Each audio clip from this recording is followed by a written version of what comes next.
Well, this was problematic. I had a little trouble getting into the big ring, and I thought I had a little more time than I actually did. Hey cycling community, this is Steve Grusis the Cycling Greek. As you can see, I'm using a lot of energy, and if I was a little more cognizant of the time, I wouldn't have to be doing this. I was coming off of an impromptu half-week rest week because I was doing a lot of work in the off-season that was catching up to me. And I was curious to see how I would fare in these crits with a little bit of extra rest. And here I almost blew that because I wasn't paying attention to the time and I had to use a lot of extra energy to make a connection with this group again, and I'm glad I did. Now the question for me is, did this extra effort put me into deficit, a deficit that I can't get back out of? The graphics on the right indicate that there are 16 riders, but when I count them, there's only 14. This is a younger group. There is one 19-year-old, a couple 20-somethings, a couple 30-somethings.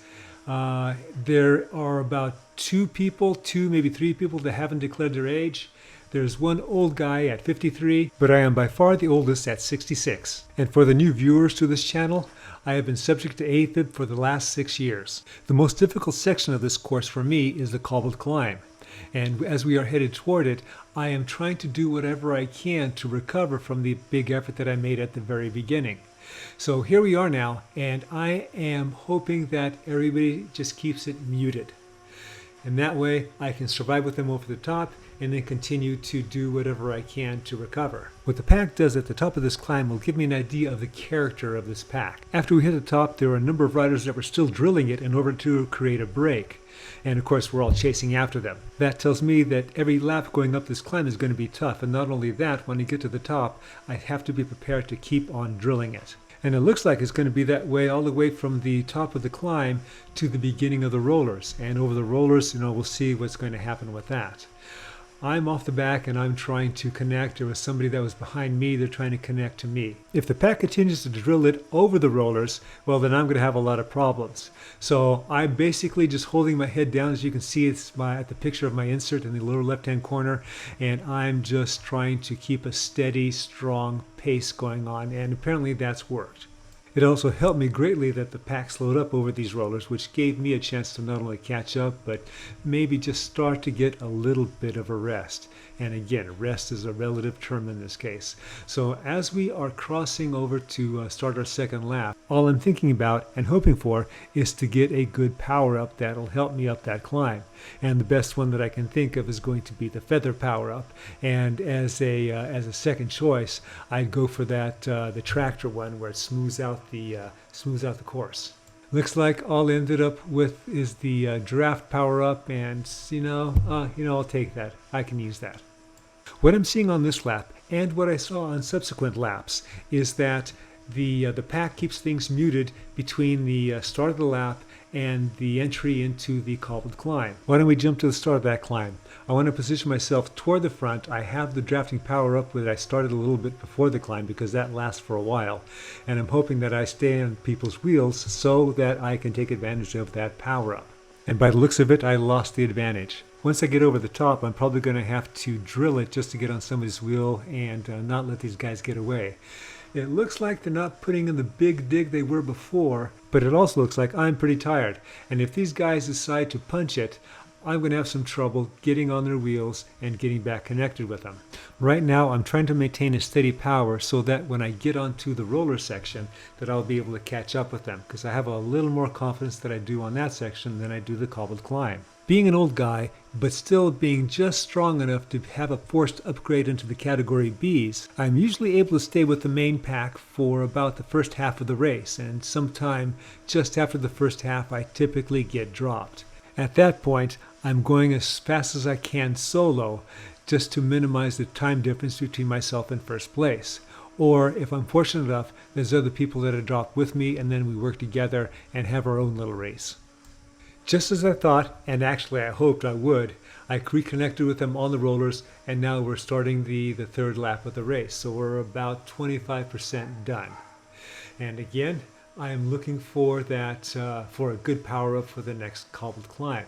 Now, if you look on the screen right about the middle, you see a triangle there.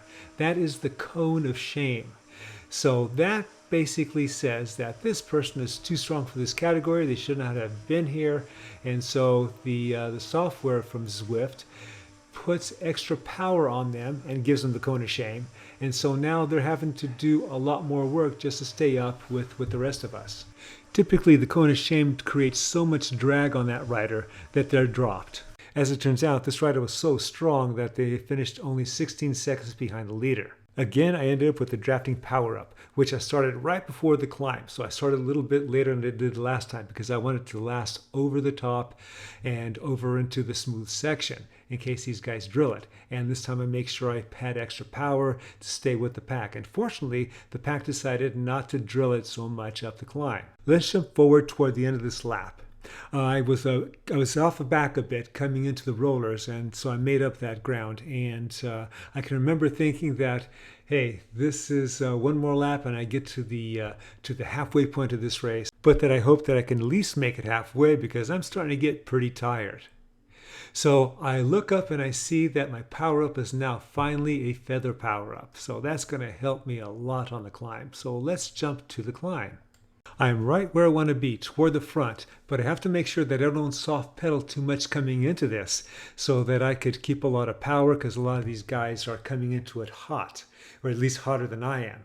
So I'm doing 370 plus watts, and I'm holding parity with these guys. And with the top of the climb actually being after the cobbled section, I know there's still going to be a little harder going over that, and I timed that power up perfectly because I still had power up as I went over the top of that. I didn't have the legs to drill it like the rest of these guys are drilling it, so I'm just trying to hold whatever wattage I can, and in hopes again that these guys are going to slow up when we go over the rollers. So you can see why I am now questioning whether I'm going to be able to stay halfway with these guys. Of course, I'm hoping so. And when I get to the halfway point, I'm going to fight like hell just to stay with them, to stay as long as I can. And who knows, maybe I can last towards the end of the race with these guys. The problem that I'm seeing, and I'm sure the rest of you are seeing, is there's still quite a gap between me and the rest of them. And they're showing that they are 1 second ahead of me, so that's going to be about 10 meters, I think. It is certainly not a foregone conclusion that I'm going to be able to connect with these guys. And I also know that they have the ability to draft where I'm just solo in the wind.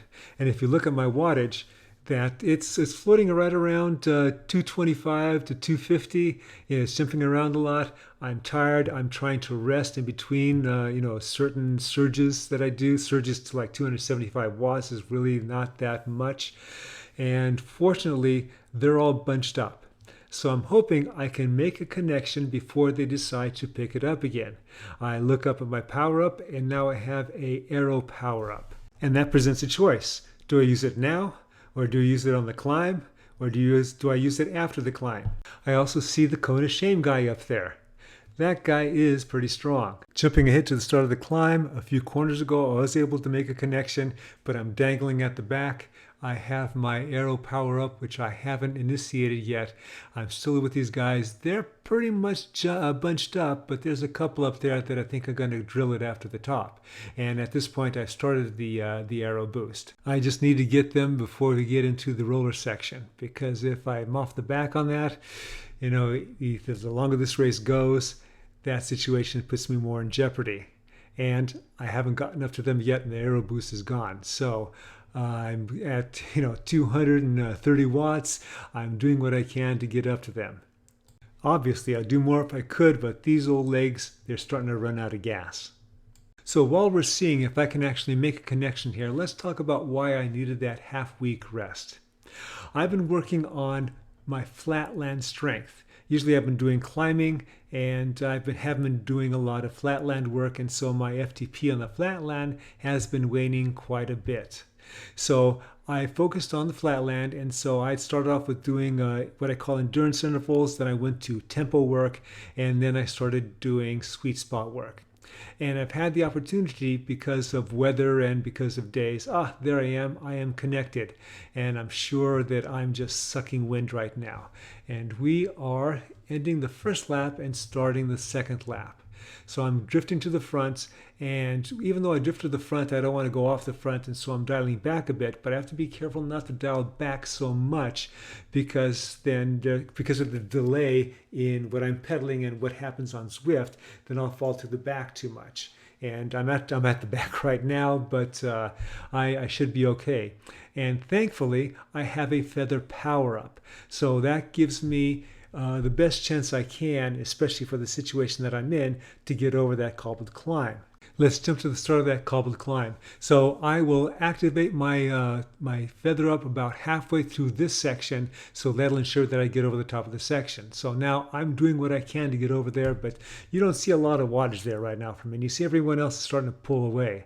So again, I'm getting dropped. The feather power up has done its job, but now it's up to me. And so just like last time, I'm just going to hold as much wattage as I can and hope that these guys bunch up and slow up. And when you look in the front as they took that turn, they're not bunching up. So while we're waiting to see if I actually am able to make a connection with them again, I'll continue on with my half rest scenario. So the last block I was doing, actually I started this last block and I was doing sweet spot work. And I was not only doing it on the flats, but I had the opportunity to do it on the climbs. So that all started catching up with me because I was doing a lot of sweet spots. I would do a Zwift crits every week, even though I had shut it off for at least 1 or 2 weeks because of the sweet spot work I was doing.